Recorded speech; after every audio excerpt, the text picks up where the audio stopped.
Stranger Things 4 episode 2, a lot better than episode 1, a lot better. It didn't have much of that there contrived 80s stereotypes and bullshit thrown at us. That was relief.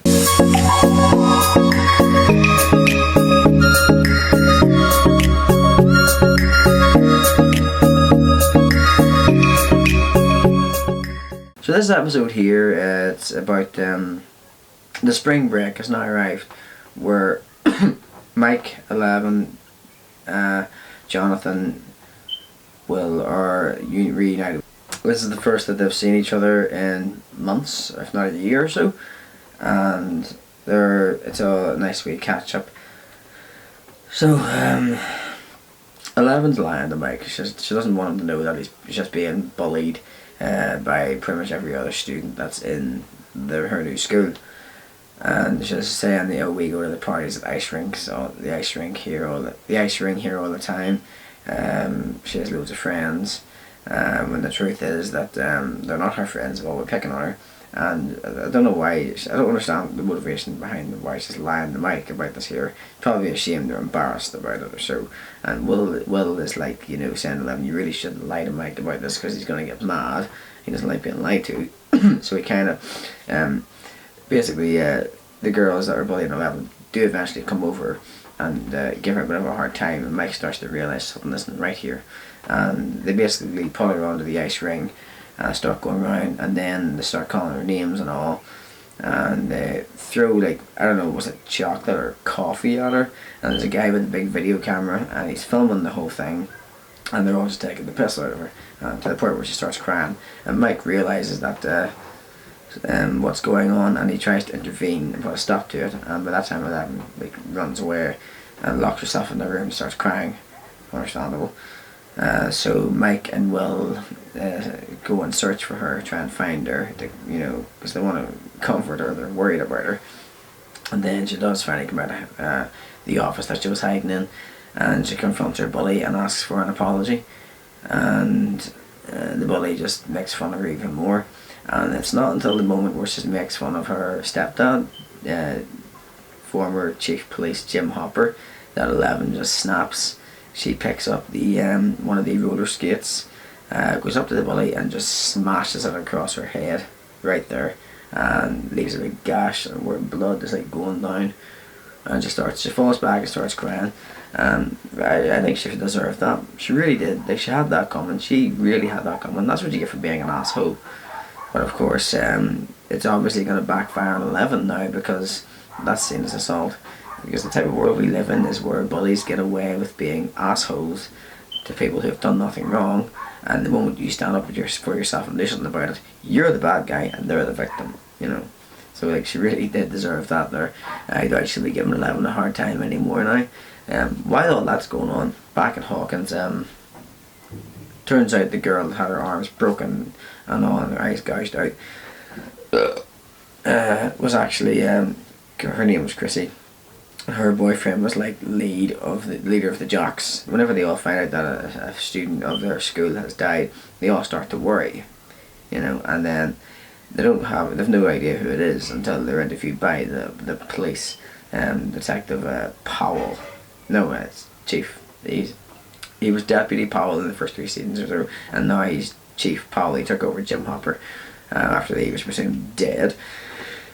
And it's them that break the news, because they start asking him questions, and he, about drugs and all, and he's like, no, she doesn't do drugs. And what about her association with this guy Eddie? And he's like, her with him? No, that would never happen. And he starts to put 2 and 2 together and realise that something might have happened there here, and based on the officers' reactions, they realise that this guy is completely clueless and is innocent and had no part in their death and knows absolutely nothing about it. So they, much to their regret, have to be the ones to be the bearer of bad news, and they break it to him that it was her they found, and I think they probably told him how they found her and where she was. And he just walks out, he storms out, and he just loses his shit and breaks down and cries. I mean, if you love a girl that much, that just shows you. When a guy cries over a girl, he really loves her. I've freaking done that myself. So at this point, he starts to form revenge. He believes that Eddie was the one that did it, and doesn't realise that, you know, it was something supernatural. It was a Vecna from the Upside Down that did this here. Or maybe, as I was saying, it could be Victor Creel, some serial killer from the 1968 or 1958, went and killed people the same way that Chrissy was killed. So Lucas is wrapped up in all this here because he likes these guys, they're his friends, and he starts to feel awkward because now they're going after, you know, his friends, because they know Eddie, who's the leader of the Hellfire Club, and it puts him in a predicament. He doesn't know whether to stay or leave or not. So it's he agrees to go with them, but I think he's more or less, he's just probably trying to observe what these guys are going to do. Are they going to kill him? Are they going to just beat him up? Or what's happening here? Because they've all got the crowbars and bats and everything, and he's just you know, he might eventually run back, he might not. He's wrapped up in all this and doesn't know what to do. So they're trying to find out where he is and what he's been doing. And at the same time, Dustin, Steve, Robin are all trying to find Eddie, which they do eventually find towards the end of the episode. And he's like, you know, what are you guys doing here? And thinks that they're out to get him. Maybe they turn him in, or they're going to do something to him, because he feels responsible for Chrissy's death. And, you know, who honestly would believe him? Who would, you know, if you were to, if you brought a girl back to your house, right, and she floated to the ceiling, and then her arms and legs just snapped, you know, in all different shapes, like all different positions even, and then her eyes were all gouged out, and then she hit the floor, and you went to the cops and told them, you know, that they'd send you to the friggin' mental hospital, you know, like, who would believe you? So they ask him, like the kids, you know, they ask him to try it because they have a suspicion. Max has a suspicion and all that the Upside Down may have had something to do with this here, whereas Nancy suspects that the town's old serial killer might have had something to do with it. So they're going in one direction, looking into Victor Creel, and Max and I are looking in this direction to see, is this the Upside Down? And it's interesting the way they're going about it, because, you know, what I like about this show is that the Duffer Brothers clearly sit down, plan out how they want the season to play out, where the story's going to go, and they break it all down in wee segments where it seems random, but it's not, and they actually show more than you think.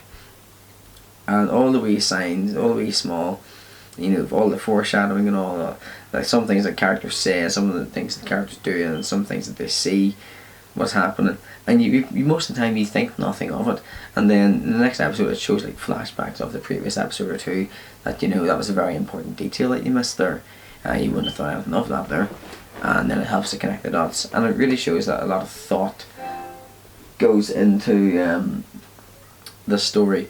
I was just, you know, pissed the way that they done episode 1's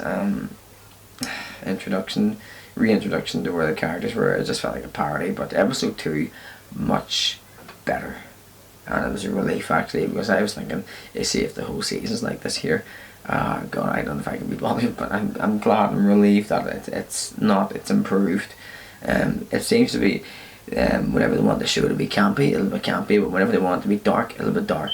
Just don't go back to that campiness again. That was just contrived, unnecessary. Don't do that again. That was awful. But episode 2 seems to have got the show back on its feet there. I wouldn't say it was perfect, but, you know, it was a lot better, and I did enjoy it more. So what's also happened, Joyce and your guy Murray, Joyce received this doll. It was from Russia and had like a note inside it, and she called Murray and suspected, you know, there was something off about this here, and he got her to smash it, but do it in a way where if there was a bomb in it, like, she'd still be at a safe distance. And inside it said Hop is alive, from Enzo or something like that there.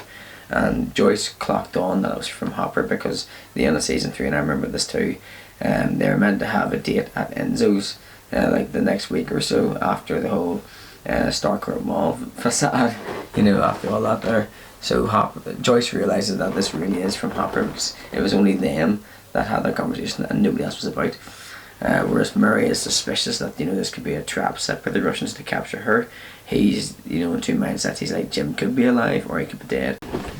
Like, she didn't see his body because, as the fans were saying, he could have evaporated by the machine, or as Joyce says, he could have like jumped, found a way down. And I love how that episode picked up and showed where Hopper was. Picked up straight after season 3's ending and showed Hopper standing in the machine. I reckon that they probably filmed that there, you know, segment for season 3, and they might have intended to use it at the time but then cut it out. So I reckon that's season 3's footage there that they just saved for season 4. Or maybe they could have just done a reshoot. They could have just went and filmed that there. It could have been all new and done such a good job with the consistency that you wouldn't have known that that was shot a year or two later. Who knows, they probably did do it that way.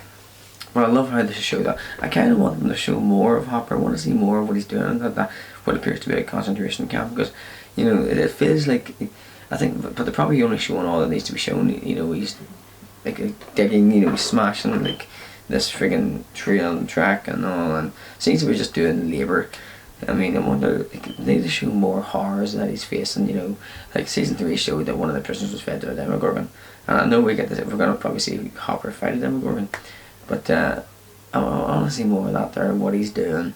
That, you know, it does show that he was tortured, you know, like they tried to suffocate him by putting the mask on him and holding the oxygen back from him, and they had him chained up like that there by his wrists, and they were punching him and all, and asking him, showing him photographs of his Russian in uniform and IFA, and asking him, does he know who this lady is? I think it was Joyce, I can't remember, couldn't see properly, but I like, you know, how they literally, Jim Hopper, you know, could have not ended up in Russia. The only reason he ended up there is because he climbed the ladder and was actually on his way back up, only there was a team of Russians there that just knocked him out and captured him, and they think that he's some kind of spy or something out there, when they don't realise for him it was literally wrong place, wrong time. But at the same time, we wouldn't have this mystery cool plot of Hopper being in Alaska or wherever you call it, or Russia, and it brings more tension, because I can't wait to see all the other characters' reactions, like Eleven. I can't wait to see Eleven's reaction when she realises that Hopper is alive, and the fact she doesn't have her powers anymore. She doesn't know that he's alive, she can't go out and look for him. The fact she doesn't have her powers, she can't stand up to the bullies, so I wonder will she do something else to that bully when she gets her powers back. But you know what? 11 probably would have killed her if she had her powers. I think that's what she tried to do when she made a dick out of herself in the school grounds by going and screaming at her like that there, when the bully pissed her off so much. On the message from the Russian, there was a number for Joyce to call, but Murray rewires the phone system where if the Russians were to trace it, they'd see that she was calling from a different country, not from her actual location, and basically they want $40,000 in exchange for Hopper. So if Joyce gets $40,000 and gives it to him, she'll get Hopper back.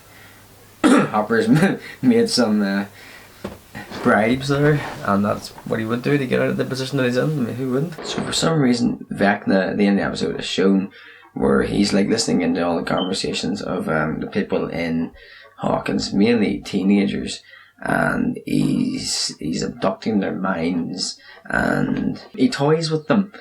He gives them hallucinations, transports their consciousness somewhere else into the upside down, and then he goes up to them, and after he's finished tormenting them, he kills them. I don't know what his reasoning is for that. And there's this this I like to call it the attention-seeking grandfather clock that is stalking each of those characters that Vecna is after. You know, imagine being stalked by a grandfather clock.